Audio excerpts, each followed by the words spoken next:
السلام علیکم ورحمۃ اللہ وبرکاتہ۔ اعوذ باللہ من الشیطان الرجیم، بسم اللہ الرحمن الرحیم۔ قل یا اہل الکتاب تعالوا الی کلمۃ سواء بیننا وبینکم الا نعبد الا اللہ ولا نشرک به شیئا ولا يتخذ بعضنا بعضا اربابا من دون اللہ فَإِن تَوَلَّوْا فَقُولُوا اشْهَدُوا بِأَنَّا مُسْلِمُونَ۔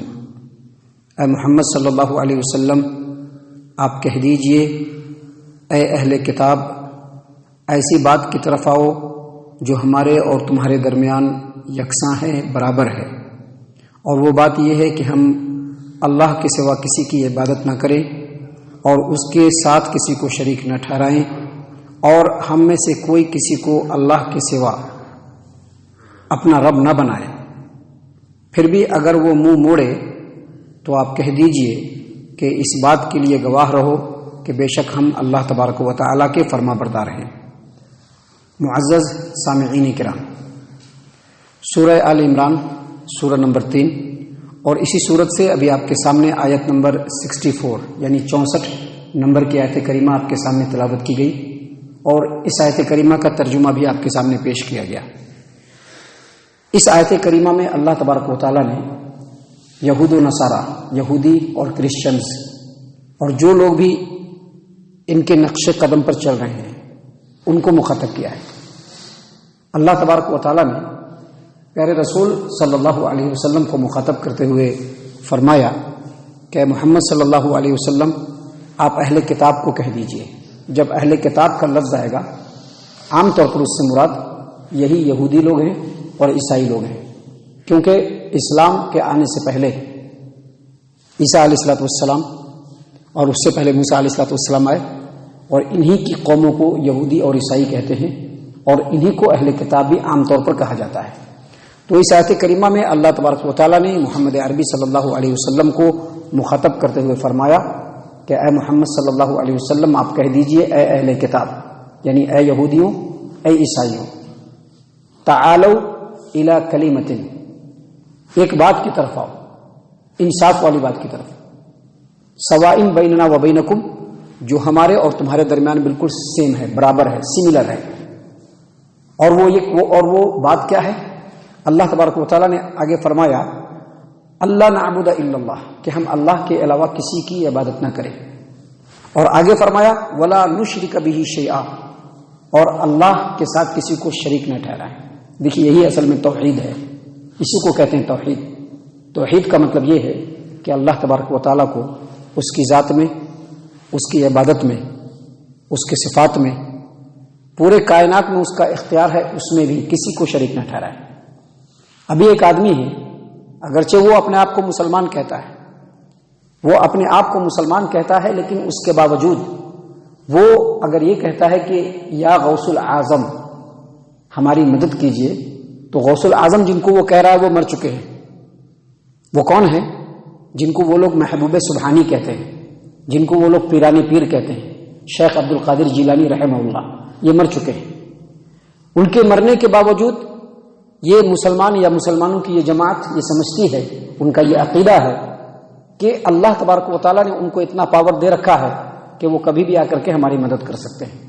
تو یہی وہ عقیدہ ہے جو توحید کو ختم کر دینے والا ہے، اور اس چیز کی دعوت اللہ تبارک و تعالیٰ نے صرف اس امت کو نہیں دیا ہے، بلکہ اس سے پہلے جتنی بھی امتیں آئی ہیں ان تمام کو اس بات کی دعوت دی گئی ہے۔ اللہ تبارک و تعالیٰ نے اسی بات کو یہاں پر بیان فرمایا کہ اے محمد صلی اللہ علیہ وسلم، آپ اہل کتاب کو کہہ دیجئے، یہودیوں اور عیسائیوں کو کہہ دیجئے کہ ایک ایسی بات کی طرف آؤ جو انصاف والی بات ہے، جو ہمارے اور تمہارے درمیان بالکل ایکسیپٹڈ ہے، تسلیم شدہ ہے۔ اور وہ بات کیا ہے کہ اللہ کے علاوہ کسی کی عبادت نہ کرو، اور اللہ کی عبادت میں کسی کو شریک نہ کرو۔ کسی کو شریک نہ کرو کیا مطلب؟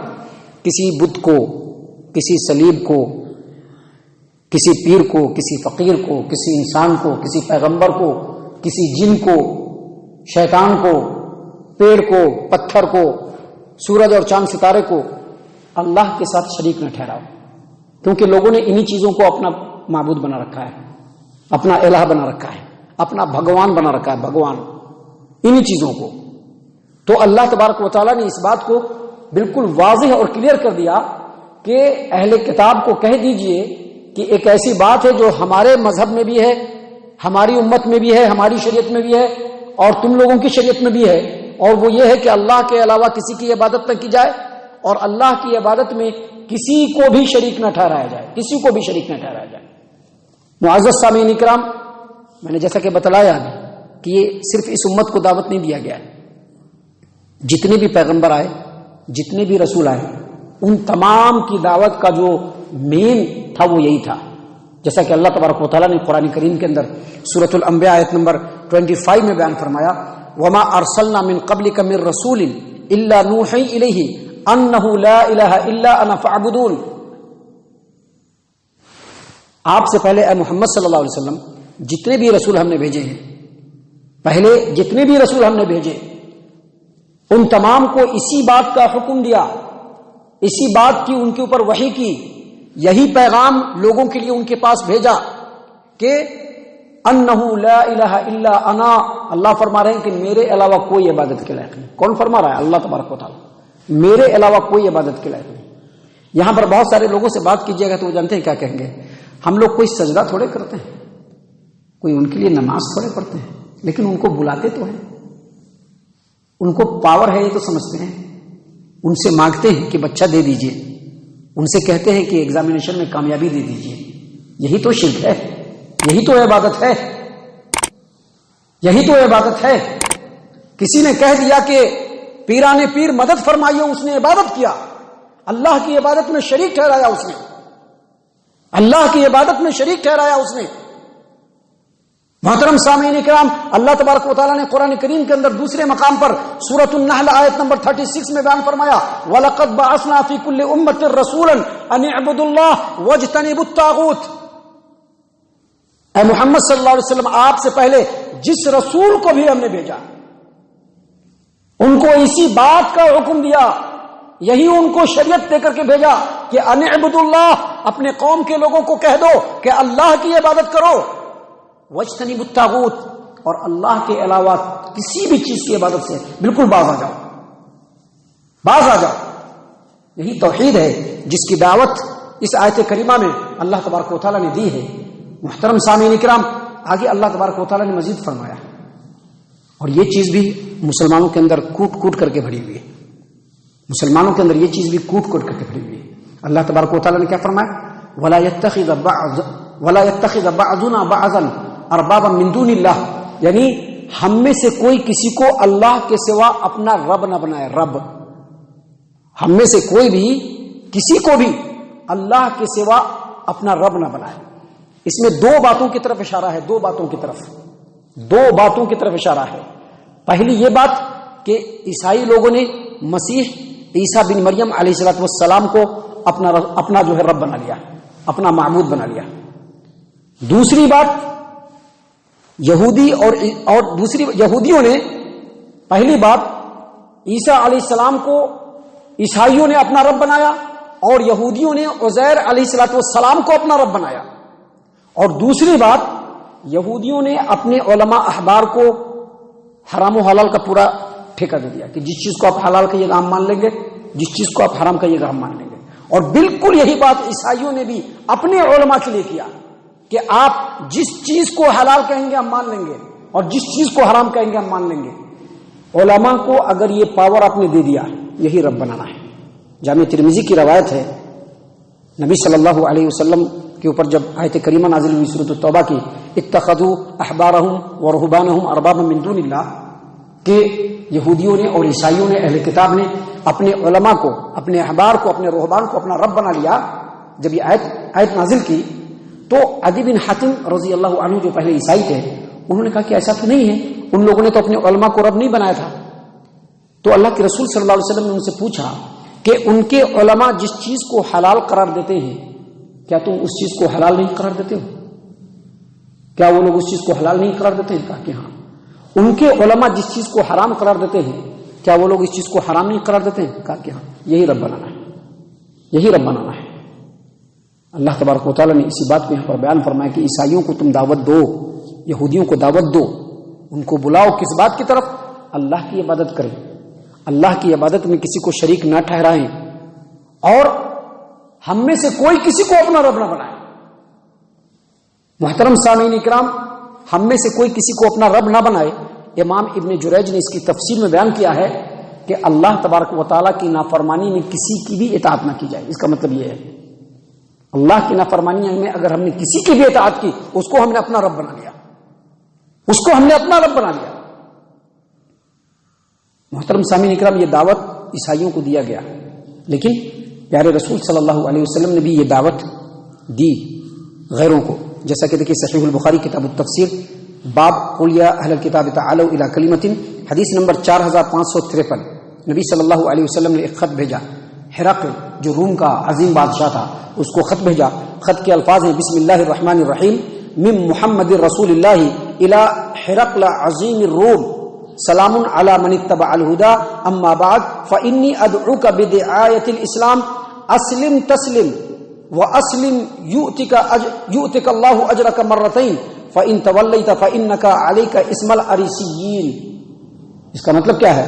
اللہ کے رسول صلی اللہ علیہ وسلم نے خط لکھا کہ محمد صلی اللہ علیہ وسلم کی طرف سے ہرقل کے نام سے یہ خط ہے، اور اس کے بعد لکھا کہ سلام ہو اس شخص پر جو ہدایت کی پیروی کرے، اور اس کے بعد نبی صلی اللہ علیہ وسلم نے اس کو خط لکھا کہ میں تم کو دعوت دیتا ہوں اسلام کی، مسلمان ہو جاؤ سلامت رہو گے، اسلام قبول کر لو، اللہ تبارک و تعالیٰ تم کو دگنا اجر عطا فرمائے گا، اور اگر تم نے نہیں مانا تو تمہارے رعایا کا بھی گناہ تمہارے اوپر ہوگا۔ اس کے بعد نبی صلی اللہ علیہ وسلم نے یہی آیت کریمہ وہاں پر لکھی کہ اے اہل کتاب، آپ کہہ دیجئے اے اہل کتاب ایسی بات کی طرف آؤ جو ہمارے تمہارے درمیان بالکل انصاف والی ہے، اور وہ بات کیا ہے کہ ہم اللہ کے علاوہ کسی کی عبادت نہ کریں، اللہ کے ساتھ کسی کو شریک نہ ٹھہرائیں، اور ہم میں سے کوئی کسی کو اپنا رب نہ بنائے، اور اس کے باوجود اگر وہ منہ موڑے تو ان سے کہہ دو کہ ہم مسلمان ہیں، ہم اللہ کے فرما بردار ہو گئے۔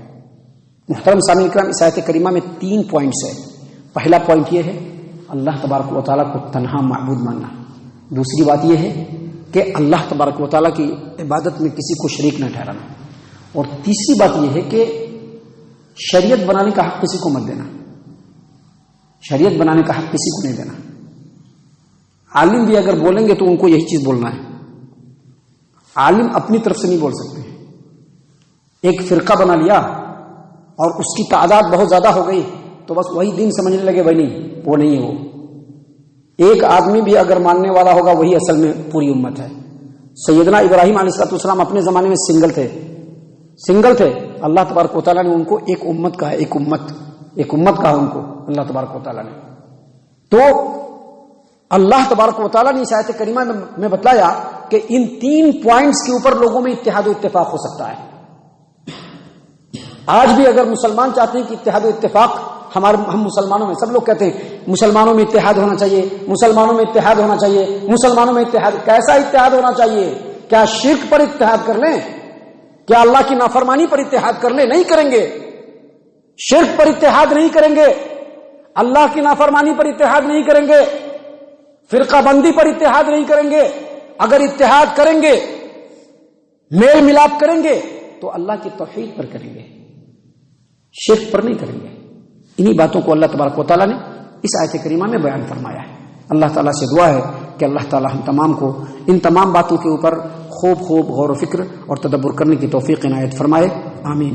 اللہ تعالیٰ ہم تمام کو صحیح معنوں میں پکا سچا مومن مسلمان بنائے، اللہ اور اس کے رسول صلی اللہ علیہ وسلم کی اطاعت و فرما برداری کرنے والا بنائے، صحابہ کرام رضی اللہ عنہم کے طریقے پر چلنے والا بنائے، جنت الفردوس میں جگہ عطا فرمائے۔